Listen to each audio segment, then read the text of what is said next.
ఈ మధ్య ప్రముఖులపై బెదిరింపులకు పాల్పడుతూ ముంబై ట్రాఫిక్ పోలీసులకు వరుస ఫోన్ కాల్స్ రావటం తీవ్ర కలకలం రేపుతోంది. తాజాగా గురువారం మరో కాల్ వచ్చింది.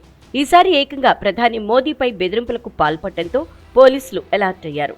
Mumbai traffic police control room కు గురువారం ఉదయం ఓ బెదిరింపు కాల్ వచ్చింది.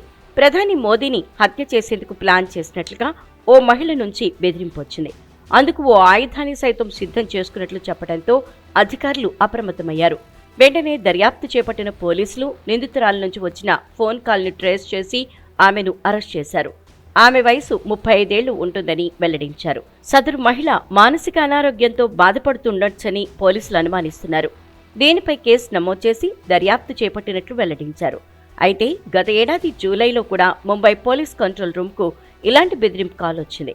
ముంబై పోలీస్ అధికారులు తెలిపిన వివరాల ప్రకారం గుర్తు తెలియని వ్యక్తి ముంబై పోలీస్ కంట్రోల్ రూమ్లోని ల్యాండ్లైన్ నెంబర్కు కాల్ చేసి ప్రధాని మోదీ యూపీ సీఎంను చంపేస్తానని బెదిరించాడు. ఇక బెదిరింపు కాల్ చేసిన వ్యక్తి దేశంలో 26/11 తరహా దాడి చేస్తామని చెప్పాడు.